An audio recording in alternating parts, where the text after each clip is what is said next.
Now, what was the catalyst? What was the straw that broke the camel's back for you, as far as your reporting and you not being welcomed back into Russia? You mean why was it that I was expelled in 2013? Yeah, obviously your reporting was not favored, right, by the Russian authorities for your entire stay in Russia, for the entire time you were reporting from Moscow, right? I mean, I assume that your work was not pro-Russian, with not like a pro-Russian view. Well, it was. I felt that it was neither pro-Russian nor anti-Russian. That it was an attempt just to show things as they were. Mm-hmm. What was there? Was there one specific story?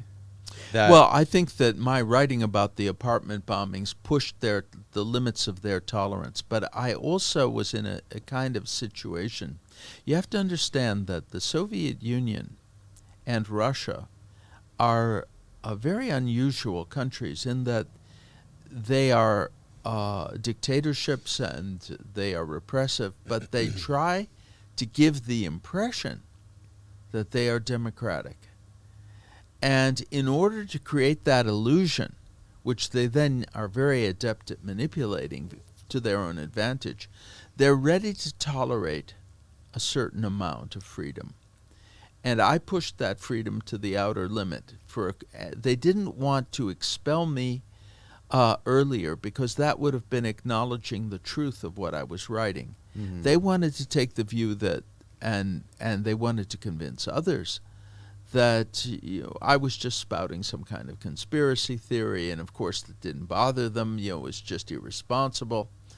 And but the situation changed in 2013 because the whole situation in Russia changed as a result of the Maidan. Right. The Maidan massacre. No, well, the Maidan, first of all, the protests. Right. The massacre, the sniper massacre came later. Okay. That was it. Yeah, the sniper massacre was towards the end, right? That was in February of 2014. But the Maidan was the scene of massive popular demonstrations against Viktor Yanukovych, who was then the president of Ukraine and who was, comparatively pro-Russian. Mm. In any case, that rattled the Russian authorities. Because that, first of all, in 2011, there had been protests in Russia over falsified parliamentary elections.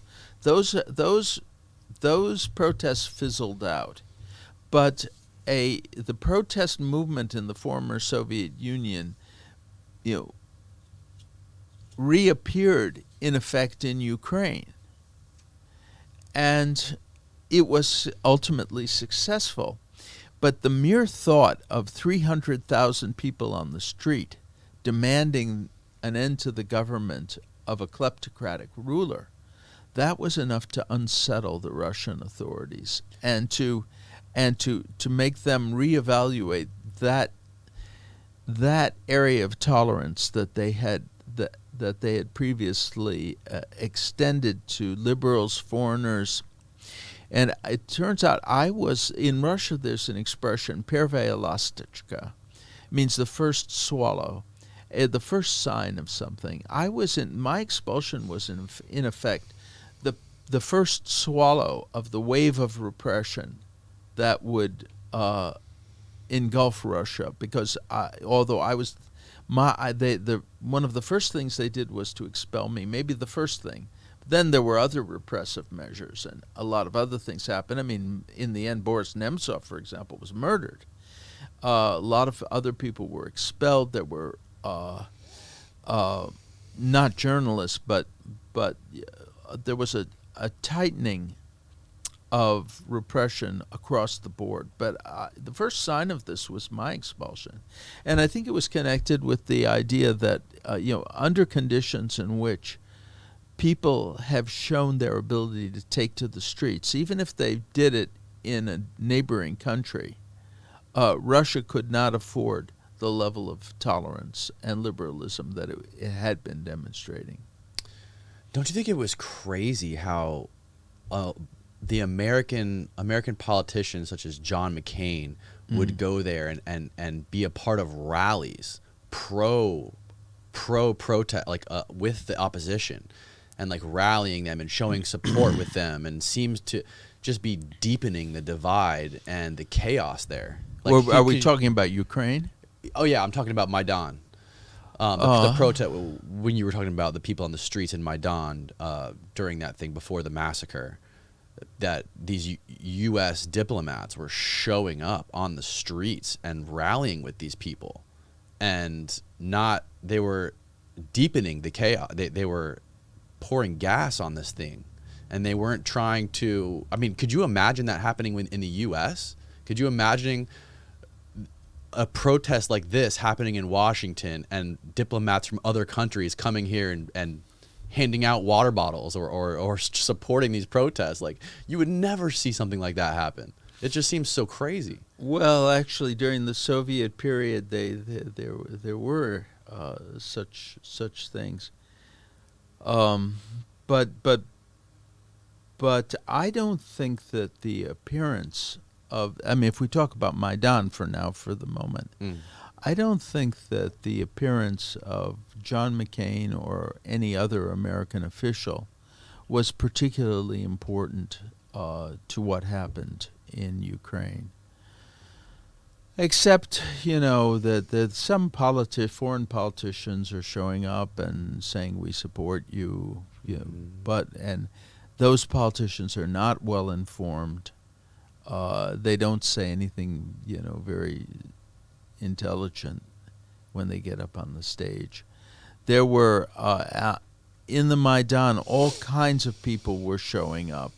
Russian dissidents, various artistic people from all over the world coming in to express their support for the protest.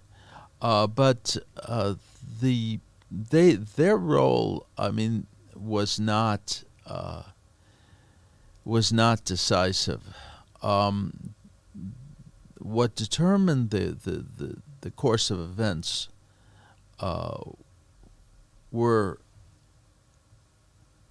forces within Ukrainian society itself. Are you talking about like the Nazi militias, the far right groups that were inciting the violence? Well, you have to understand what you had here. You had a leader, Viktor Yanukovych, who was massively corrupt and had established a very corrupt system. You had a country with lots of problems, which was nonetheless hoping, and many people were hoping, to move toward the West, and which did not want Russian domination. They wanted independence. There were pro-Russian elements in the country, no question about it, and particularly in East Ukraine. But overall, the sentiment was for an independent country. We know this because in 1991, when the Soviet Union broke up, the Ukrainian population voted by over 90% for independence, and that included even the Russian-speaking areas like Crimea and East Ukraine.